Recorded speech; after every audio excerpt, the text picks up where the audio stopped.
أعوذ بالله السميع العليم من الشيطان الرجيم بسم الله الرحمن الرحيم الحمد لله رب العالمين والعاقبة للمتقين ولا عدوان إلا للظالمين والصلاة والسلام على عبده ورسوله محمد وعلى آله وصحبه ومن اتبعهم بإحسان إلى يوم الدين. Të dashur dhe të nderuar vëllezër të pranishëm në këtë xhami, vazhdojmë me mezhliset tona dhe shëtitjet tona në këtë kopsht të grumbulluar me ajete nga Kurani fisnik dhe hadithet e pejgamberit sallallahu alaihi wasallam, të cilat I ka përmbledhur Imam Neveviu rahimahullahu taala në këtë libër të tij, duke na shërbyer të gjithë neve si llamba ndriçuese në udhëtimin ton që kemi drejt Allahut subhanahu wa taala. Jemi në kapitullin që flet për vlerën e pushtetarit të drejtë. Hadithi I tretë në këtë kapitull, hadithi 661 me radhë që nga fillimi I librit, ku Imam Neveviu rahimahullahu taala thot: وعن عوف ابن مالك رضي الله عنه قال: سمعت رسول الله صلى الله عليه وسلم يقول: خيار أئمتكم الذين تحبونهم ويحبونكم وتصلون عليهم ويصلون عليكم، وشرار أئمتكم الذين تبغضونهم ويبغضونكم وتلعنونهم ويلعنونكم. قال: قلنا يا رسول الله أننابذهم؟ قال: لا ما أقاموا فيكم الصلاة. قال: لا ما أقاموا فيكم الصلاة. رواه مسلم. Në rëfen Auf ibn Malik radiallahu anhu, I cili thot: kam dëgjuar pejgamberin sallallahu alaihi wasallam duke thonë: me të vërtet pushtetarët tuaj më të mirë janë ata që ju I doni dhe ata ju duan juve, që ju luteni për ta dhe ata luten për ju. Kurse pushtetarët më të këqij që I keni janë ata që ju urrejnë juve dhe ju që ju urreni ata, ju që I mallkoni ata dhe ata ju mallkojnë juve. E thanë sahabët: ja Rasulullah, atë prishim beslidhjen me ta? Tha pejgamberi sallallahu alaihi wasallam: jo, përderisa ata e falin namazin. Jo, përderisa ata e falin namazin. Këtë hadith e transmeton Imam Muslimi në Sahihun e tij. Prej mësimeve dhe porosive që I kemi nxjerrë nga ky hadith në këto disa mexhlise që e kemi mbajtur, ishte rëndësia e unitetit të një shoqërie, ku pushteti dhe populli gjejnë gjuhë përbashkët, e gjuha e përbashkët arrihet nëse edhe pushteti edhe populli synojnë të fitojnë kënaqësinë e Zotit. E para dhe e dyta, në jetën e tyre udhhiqen nga udhëzimet islame, nga Kurani fisnik dhe hadithet e pejgamberit sallallahu alaihi wasallam. Atëherë ai popull dhe ai vend ecë përpara. Në momentet kur na e lëm pas shpinë udhëzimin e Zotit, fenë e Tij, atëherë në vendin ton do të mbretërojnë të këqijat, edhe ata do kenë hapësirë më të madhe se sa jeta komode dhe e mirë. Dhe në lidhje me këtë, përmendëm në mësimet e kalume dy hadithet pejgamberit sallallahu alaihi wasallam që janë shtyllat kryesore në ndërtimin e shoqërisë muslimane. Hadithi I parë ishte ku pejgamberi sallallahu alaihi wasallam na porosi që të mos urrehemi mes vete, që të mos idhnohemi mes vete, që të mos bëjmë gara jo lojale njëri me tjetrin, e të jemi vëllezër të vërtet njëri me tjetrin. Kurse hadithi I dytë ishte porosia e pejgamberit sallallahu alaihi wasallam, ku thotë se muslimani nuk I bën zullum vllaut të tij musliman, se muslimani nuk e dorëzon vllaun e tij musliman, se muslimani vendoset në shërbimin e vëllaut të tij, se muslimani mundohet me largu brengat vëllaut të tij dhe se muslimani janë mbulon të metat vëllaut të tij. Këto ishin dy hadithe që na në dy mësimet e kaluara i sqaruam dhe u munduam që të bëhen ato edukat për mu që flas edhe për ju që ndëgjoni. Edhe në prizmën e këtyre hadithet pejgamberit sallallahu alaihi wasallam ne ta zhvillojmë jetën tonë individuale në meset ku jetojmë na, qoftë brenda familjes tonë, qoftë brenda punës që e bëjmë, apo brenda shoqërisë që na jetojmë. Sheikh Abdulrahman ibn Saadiu rahimahullahu taala në lidhje me porosit e mëhershme thot kështu: përderisa muslimanët do të zbatojnë atë që porosit Kur'ani fisnik dhe hadithet e pejgamberit sallallahu alaihi wasallam, gjëra me të cilat forcohet dashnia e besimtarëve mes vete, shtohet afërsia e besimtarëve mes vete, pengohen të gjitha shkaqet e urrëties dhe armiqësisë mes besimtarëve, atëherë kur besimtarët do mundohen të zbatojnë këto udhëzime në jetën e tyre dhe të eliminojnë të gjitha shkaqet e urrëties dhe mosmarrveshjes mes tyre, atëherë do bëhen të fuqishëm për të përballuar me armikun e tyre, atëherë do kenë fuqi edhe shpirtërore edhe materiale që do kenë mundësi të gjitha sulmen dhe tyre me i zmbraps dhe me qenë të atill që mja sjell vendit të vetë edhe popullit të vetë çdo të mirë për të mirat të kësaj bote dhe çdo të mirë për të mirat të kësaj feje, dhe kështu që jeta e tyre tjetë në bollëk, në mirëqenje, në rahati, edhe në zhvillim të vazhdueshëm dhe prosperitet. Pra, me këtë fjali të Imam Abdulrahman Saadiut rahimahullahu taala, ne përfundojmë porosin që u nxjerr nga ky hadith i mëparshëm se muslimanët të gjithë, hoxhallarët edhe xhamati, xhamijat mes vete, organizatat e ndryshme mes vete, të gjithë na duhet të kontribojmë që mos marrëveshje që janë mes nesh të mos lejojmë të kalojnë në përçarje, në grindje, në rivalitet jo lojal. Po mendimet e ndryshme që i kemi na, let na shërbejnë neve për të na nxit secili në kandin e vet, të jep maksimumin e mundshëm për ta shërbyer këtë fe madhështore. Që të jep maksimumin e mundshëm për ta shërbyer këtë vatan të tij. Kjo garë, në këtë kuptim, në këtë formë ka kuptim. Sikurse rrugët e ndryshme që i përdorin gjuetarët për ta kapë një gjah. Ato rrugët e ndryshme që ata i përdorin nuk ua prish qëllimin e tyre. As nuk i pengon ata në arritjen e qëllimit të tyre. Ashtu edhe lojtarët e sportit futbollit. Secili e ndjek rrugën e vet, a qëllimi është që me shënu gol kundër armikut, ekipës kundërshtarët vete. Ashtu edhe besimtarët, hoxhallarë edhe xhamat, të gjithë këta duhet mi përdor metodat e veta, rrugët e veta, të cilat janë konform në përputhje me udhëzimet e Kur'anit dhe sunetit pejgamberit sallallahu alaihi wasallam, e qëllimi me qenë me fitu kënaqësinë e Allahut. Ti andej, unë këndej. Ai tjetri këndej, ai i katërt ti andej, me rëndësi është që gjithë na të punojmë për fitu kënaqësinë e Allahut. Kështu mosmarrveshjet tona, mendimet e ndryshme që ne i kemi për një çështje, për një fenomen, atë do të bëhen mendime konstruktive. Ashtu sikur se një ndërtesë ndërtohet prej tullave të ndryshme,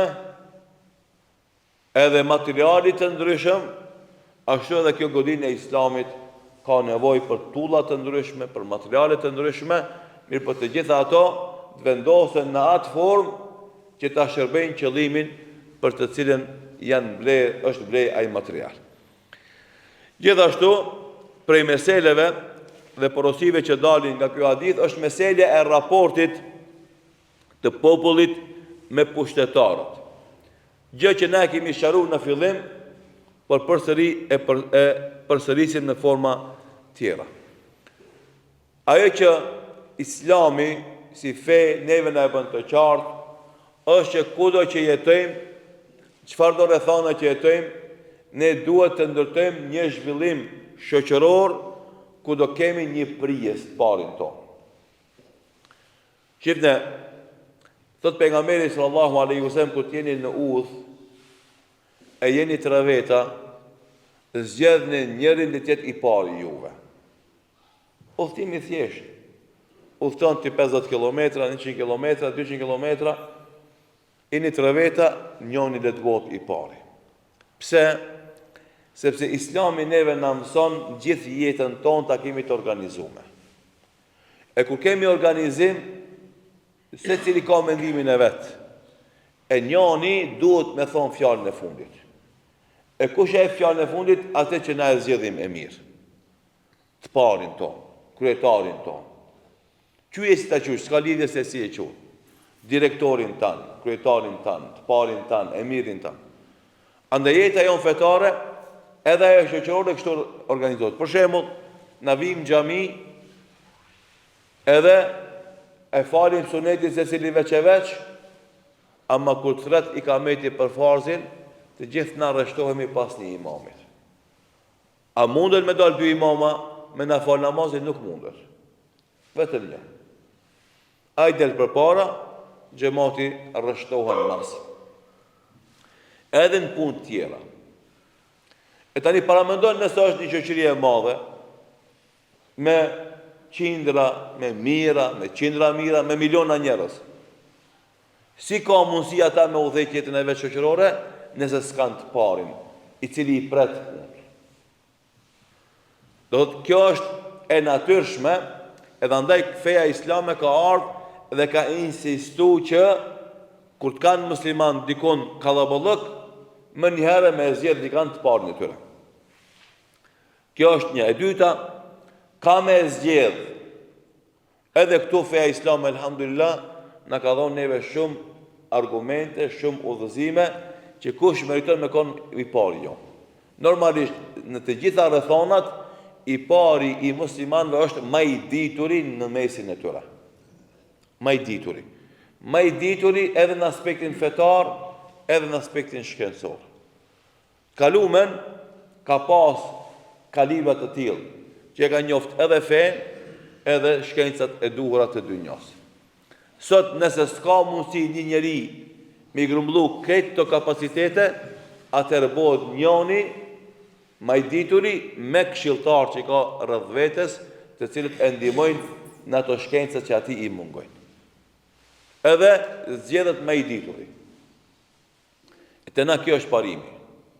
Dituria nuk është sot punë diplome, titulli shkencor që merr. Po dituria është ajo që është realitet i vërtet në jetën e përditshme të njeriu. Edhe andaj të na muslimanët dallon sistemi politik për asaj që e ofrojnë këta tjerët. Të na dituria është bazë. Edhe ai që zgjidhet, edhe ai që zgjedh duhet me e zhvillu këtë proces në bazë të diturisë. Kryetarin e zgjedhin gjithashtu njerëzit më të ditur në atë shoqëri. Që në gjuhën e fesë quhet ahlul halli wal aqd. Janë ata burra që në dorën e tyre është mi marrë vendimet kryesore në atë shtet. Në gjuhën shqipe nëse përkthejnë këtë term, janë ata që e lidhin edhe ata që e zgjidhin. Ata njerëz e zgjedhin kryetarin. Domthonë më të diturit e një popullit e zgjedhin të parin e vet. Ai pari i tyre është i pari edhe i popullit. Sikur se sot për shembull me marr Akademinë e Shkencave, edhe atyre me dhënë për detyrë me zgjedh kryetarin e shtetit. Jo populli i thjeshtë. Po intelektualët, akademikët. Kështu sistemi islam në përzgjedhjen e të parëve. Pse? Se të na muslimanët dituria është ajo që e bën dallimin mes njerëzve.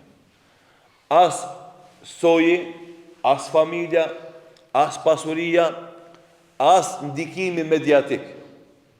Ju e dini shumë mirë se në këto sisteme politike jo islame, shumicën e rasteve mediat kanë rol të jashtëzakonshëm me favorizu dikën edhe me e disfavorizu dikën tjetër. A është me drejt, a është pa drejt, s'është më rëndësi. Me rëndësi është ti ke dhënë pare, ke bo reklam, ata të bëjnë fushat për ty, ti fiton.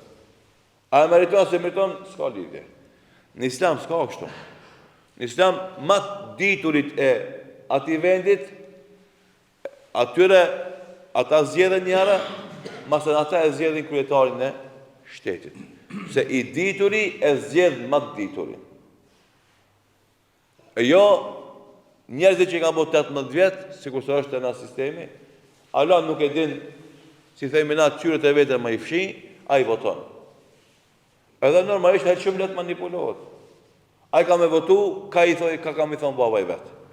Ose ka mi thonë shoku i vetë. Ama këta që i kanë bërë ka 50 vetë në dituri, s'ka kush manipulon me ta. Edhe andaj, ata e zgjedhin më të mirin e duhur. E tash, mas e zgjedhet i pari një vendit, në këto procese që normalisht ka nevojë për me sharu edhe më tepër për me kuptuar dallimin mes asaj që ofron Islami edhe asaj që ofron të tjerët, edhe pse të tjerët e pengojnë çdo herë sistemin islam të ofron alternativën e vet. Pse se me automatizëm i rrëzon këto sisteme politike tjera. Se me automatizëm delshesh se ato nuk janë të sakta, edhe nuk janë dobishme. Po i vetëm është sistemi islam i cili është i sakt, e kam bjetu këtë histori me shumë shekuj dhe vazhdon me ofru alternativën më të mirë të mundshme për rrethonat politike që ka bota sot. Edhe andaj çdo herë që muslimanët arrin sukses me marrë pushtetin në një vend, këtë bota bëhet bashkë me i rrëzu ata. Mos me lon mundësin me dhon shembullin e mirë të një qeverisjeje në parimet islame. Mirë po, sa do që arvatën ata, me i nalë këto tentativa, këto kontribute për me ofrue shembullin e një shtetit të sukseshëm, i cili qeverisë si pas sistemit islam, për sëri do vjen dita me lejen dhe ndihmën e Allahut, që ajo me arrit suksesin e vetë, inshallah taala, sepse është e vërtet. E vërteta mundet me vonu, mirë po, nuk ka mu zhduk, por ka me ardhë dita që vetë bota ka me kërku, ashtu sikurse në shumë vendet botës i kërkojnë rregullat e islamit për të zgjidhur shumë probleme të tyre. Tash nëse na muslimanët si popull na sprovon Allahu dhul xhelal me kryetar zullumçar. Me kryetar që janë musliman, po nuk e kanë marrë dhe thot pushtetin në këtë sistem islam që e përmenda pak më herët. Ose e kanë trashëgimi prej babës si mbretni, ose e kanë marrë me zullum, me padrejësi, me forcë ushtarake, sikur se ka ndodhur në shumicën e shteteve arabe, grushtete ushtarake, edhe kanë marrë pushtetin dhe i manë ushtria ata në krye të shtetit, normalisht që përderisa ata punojnë sipas kërkesave të ushtrisë. Ju e dini në botën islame, fatkeqësisht në shumicën e shteteve ose janë shtete monarkike që trashëgojnë pushtetin nga prindrit e tyre, ose janë pushtete, do thotë diktatoriale ku udhëhiqen nga kryetarët të cilët i ka sjell ushtria në kokën atyre shteteve me kryeqytete ushtarake. E tani, si të ndërtojmë raportin me këto shtete, me këto pushtete realisht. Nëse na i ndëgjojmë vazhdimisht, ata veç kanë lajthit nga rruga e islamit. Nga parimet që deklarativisht në shumë shtete alo ekzistojnë. Në shumicën e shteteve muslimane, në nenin e partë të kushtetutat të tyre shkruan se sheriati islam është burimi kryesor i kushtetutës së këtij shtetit. Normalisht kjo fjali që quhet preambula e kushtetutës ndryshon prej shtetit në shtet, ama esenca është kjo. Dikush shkon parimet e sheriatit, dikush shkon domethënë sheriati është prej burimeve të kushtetutës, janë fjali që e kanë atë drejtën mrena, se çdo fjali edhe formulimi i tyre në gjuhën kushtetuese ka rëndësi. Bile edhe pikat edhe preset ka rëndësi. Nëse i kujtohet, kur u bë marrëveshja e Ohrit, njëra prej debateve ishte në preambullën e Kushtetutës Maqedonisë, a më shkruaj se Maqedonia është shtet i maqedonëve, shqiptarëve, turqëve, apo ashtu sikur është tash, Maqedonia është shtet i maqedonëve si dhe popujve që janë aty shqiptarë. Që kjo fjala si dhe, që për shembull për shumicën e atyre që lexojnë shqip nuk i lën përshtypje, në gjuhën e ekspertëve të kushtetutave ka shumë rëndësi. Se me automatizëm e bën një dallim mes popullit maqedon edhe popujve tjerë që jetojnë në Maqedoni. Se do thotë kushtetuta e 1974-s këtu në Maqedoni edhe në Jugosllavi ka qenë se çdo republikë ka pas kushtetutën e vet, Maqedonia është shtet i maqedonëve, shqiptarëve, turqëve dhe popujve tjerë që jetojnë këtu. Shqiptarët e turqë, shqiptarët e Maqedon kanë qenë popull të barabartë me plot kuptimin e fjalës. Edhe andaj gjuha shqipe në 1974 ka qenë gjuhë zyrtare në gjitha nivelet e qeverisë së Maqedonisë. Marrëveshja e Ohrit nuk e ka sjell as atë pozitë politike të shqiptarëve që ka pas 74 në Shqipëri. Jo më me avansu. Nëse kjo ka ndodhur 2001-shën, 2002-shën, edhe tash 23 vjet kanë kaluar, po edhe ajo që është marrëveshja e Ohrit, jo që e gjitha është realizuar fatkesisht. Çka do të thonë me këtë? Se çdo fjali që formulohet si preambul e kushtetutës duhet të me kujdesin më të madh të gjykohen dhe analizohen të gjitha fjalët që përdoren aty. Edhe andaj në botën arabe, në shumë kushtetuta, në preambullat e tyre shkruajnë domethënë fjali të ndryshme me qëllime të ndryshme. Ata që kanë vendosur të fjali në këtë formë kanë prapavi. Se vetëm shteti Saudis në kushtetutën e vet e shkruan kushtetuta e Saudis mbështetet në Kur'an dhe Sunet, shkurt. Kjo është formulimi më i mirë që ekziston në kushtetutat e botës islame. Flas për kushtetuta, flas për praktikë, zbatim, pa vetë tjetër. Kësh kushtetutat e tjera shkruan se ose është burimi i shariat, ose është shariati burimi i kushtetutas, ose është njëri prej burimeve të kushtetutas, ose parimet e shariatit islam janë. E çdo fjali e ka atë kuptim. Mirë, po sidoqoftë, ata pushtete, megjithëse janë laike, edhe s'kan erë islame, përsëri janë detyruar nga presioni i shoqërisë muslimane edhe i dietarëve musliman që të respektohet ky parim, se kushtetutet e shteteve muslimane duhet me ju kthy shariatit islam. Se zguxojnë me jetu ata pa shariat. Sa zbatohet është muhabet tjetër. E tani,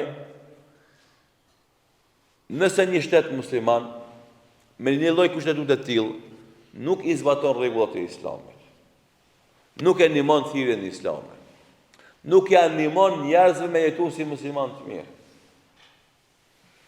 edhe në parimet kryesore i then rregullat e islamit, bile shpesh herë edhe i pengon ata që punojnë në shërbim të islamit, siç ndodh për shembull shumë shtete në botën islame, i burgosin hoxhallar, dietar.